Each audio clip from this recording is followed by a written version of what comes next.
Hey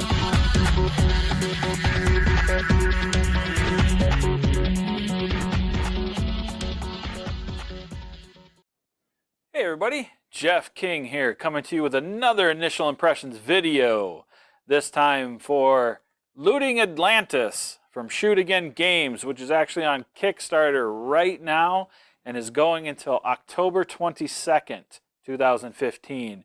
So definitely go check out the Kickstarter, and especially if after we have this little conversation, if it seems like something that you're interested in or you might be interested in, definitely go check it out. Go see what else they've got going on the page. And as always, what you're going to kind of see behind me is a review copy. So it's not finalized. Definitely, again, go check out the Kickstarter to see kind of what the plans are for the final product.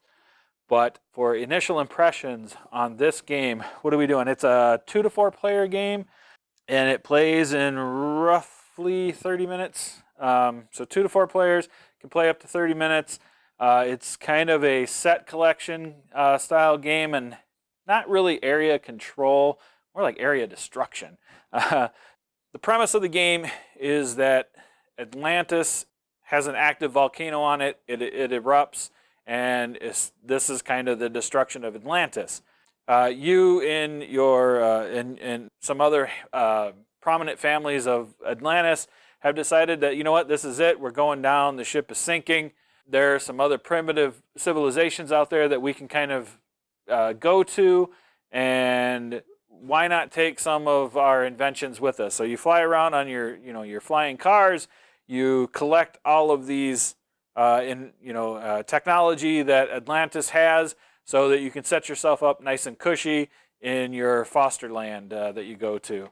And that's the basic premise. So you're kind of flying around, but you're not the only family that's doing this. So the other players are representing the other prominent families that are trying to get as much technology as possible before completely leaving Atlantis. Now, what you're going to see behind me is a 2-player game. Megan and I playing it 2-player. There's some slight changes for a 2-player game. The biggest one is you're going to see every time at the start of our turn, we put down 2 lava tokens on the board, and in a normal game or in more players, it'll be 1 lava token per person. You also see that there's a bunch of cards kind of spread out on the board. Each location has 4 cards associated with it at the start of the turn. So you go to the various parts of the cities in Atlantis, and they have those technologies. Those cards are the technologies that are there. So on your turn, at the start of the game, you place your lava token or tokens, and then you get 2 actions. You can move, and because you're in a flying car, you can move to any space on the board, and you can take equipment. So you can do either of those in any order. You can do, like, take equipment twice, move twice. I'm not sure why you would move twice, but you might move twice. Or you can move, take an equipment from the spot you're at, and move. When you take equipment, you're always taking the most exposed card, I'll say. So they are in an order, and you have to kind of also think about that a little bit, because as you take a card, you're exposing the next card that can be taken. And if you're ending your turn, then another player can come over to where you're at. And if that's the card they need, they can kind of take that card. So that's one of those things you got to kind of look out for. So there you go. You place your lava token or tokens, and you take 2 actions. Now, eventually, the lava is going to get down to one of the cities. When that happens, it triggers just a slight difference in the game. What happens at that point is once the lava hits a city, you get rid of all cards that might still be in that city. If your token is there, or somebody's token is there, player token, that comes off the board and is tipped sideways, kind of showing that their car's been kind of destroyed or wrecked or needs fixing. So that happens, and then your turn you start taking 3 actions. So basically, you're kind of getting that frantic rush now because the lava is actually starting to hit the cities. So to get back on the board, if you are knocked off, your first action has to be to turn yourself up, fix your vehicle.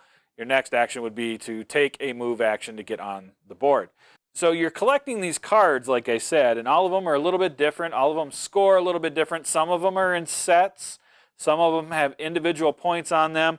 Some of them rely on you having a full set of different cards. They're worth less points if you don't have that full set. They're worth more points if you do. So a lot of it is based around set collection in that aspect. And they're all kind of have a nice little chart on there if they rely on multiples, all that good stuff. The other thing though that is on these cards is a discard ability. So once per turn, and this does not count as an action, once per turn you can discard a card and use its ability. There are things like discard this card to get 2 more actions, discard this card if you're in the same spot as another player, take a card that they have, things like that. So some fairly useful abilities they can be, but you got to remember you can only do 1 per turn. And that kind of caught me a few times in the game you're going to see. You might see me kind of take some stuff back and whatnot because I kept trying to plan to do a certain thing with a certain card, but I ended up almost always having to play a card to kind of get there, which means I couldn't play the second card. So I had to kind of think about that a bit. The other thing too is you're watching using the ability versus scoring it. There is one time during the game you're going to see behind us, I used a card. It was my only card, and I had a bunch of those cards that increase if you have a full set. So I actually had to weigh the fact of, did I really want those 2 extra actions that turn to potentially put me in a spot where I go from 20 points per that particular type of card down to 4 points per that particular type of card. And I decided that I did, and I kind of worked out how I would get my set back, because the other thing, it also happened to be one that Megan was really going for. So there are some nice little things that kind of decision factors that you got to kind of make along the way. And another thing I will say, it is kind of nice that they did not only colors but symbols. I know I point that out from time to time, but again, just keeping in mind color blindness and stuff like that is always a good idea. A lot of times, smaller or indie publishers may not necessarily think about that kind of thing. I think it's pretty cool, especially since I do have some colorblind friends that I see every once in a while and get to kind of hear their opinions on games. So it's always nice when you can differentiate, not just by color. So I appreciate that. That was pretty cool. So overall thoughts, initial impressions from us. Again, Megan's not sitting in with me, but she told me a little bit about what she thought of the game. We had fun with the game. It was a pretty solid game.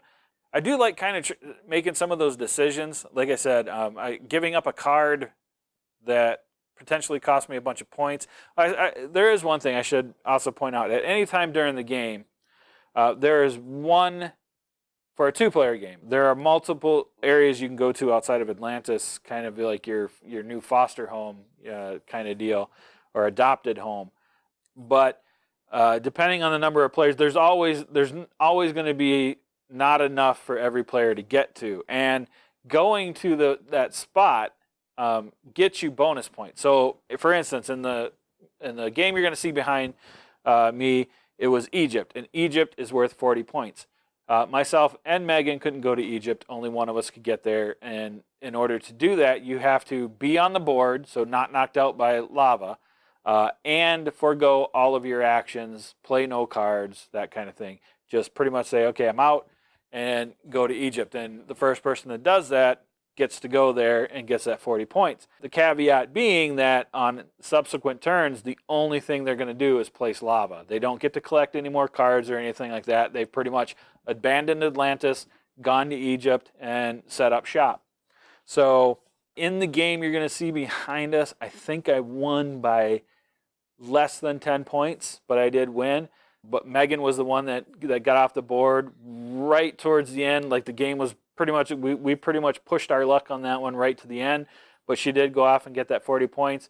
I was still able to, between card play and stuff, squeak out a less than 10-point victory, and by not getting that 40 points. So that is something you got to weigh during the game and when you're going to do it, because you can do that at any time. But again, you have to be on the board, so you can't be knocked off from lava, and you've got to basically say, okay, I'm giving up all my actions and stuff. So Things like that. Things like the fact that the cards, you have to weigh scoring versus using them for their ability is pretty cool.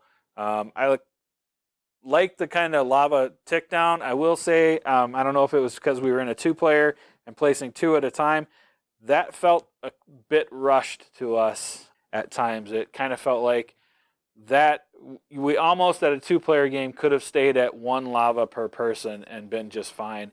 And maybe we'll try that here in the future, but a little bit rushed on that, it seemed like. I'm not sure how that's going to play out with 3-4 players, again, because there's going to be a lava after everybody goes, so that's going to be four things of lava with 4 people at the board. It's not going to be too bad, but between 2 players, there's, once it gets back to my turn, there's already been 4 pieces of lava laid down. And you're going to see the track isn't that long for lava.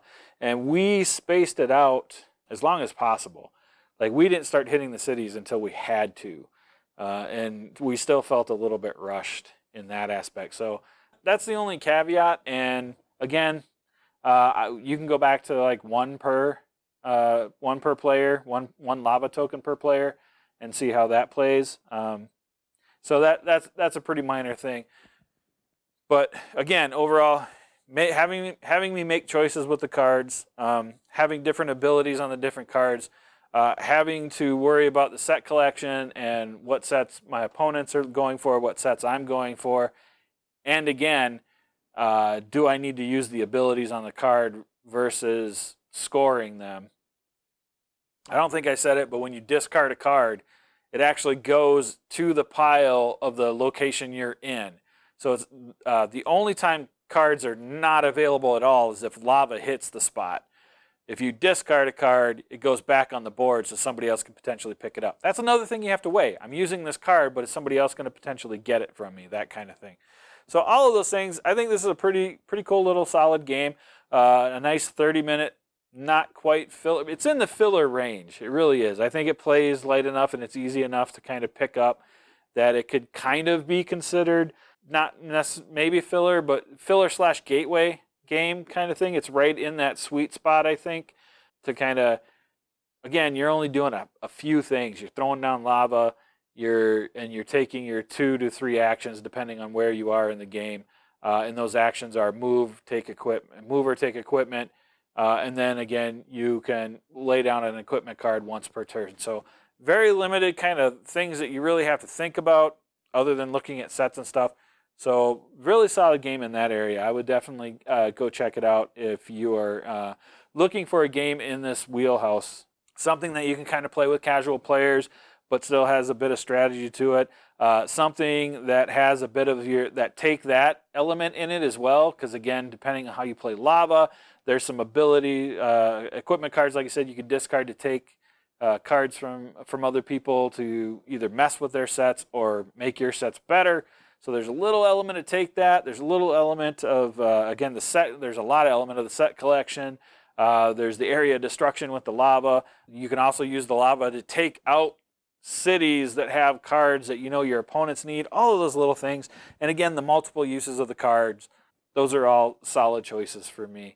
So pretty solid game overall. And again, it's in the, to me, the filler/gateway style game. It fits right in there and does a really good job in that area. So if this sounds like something you're interested in, if you think what we're playing behind, when it was playing behind, looks interesting, go check out the Kickstarter page. Again, it's going until October 22nd, 2015.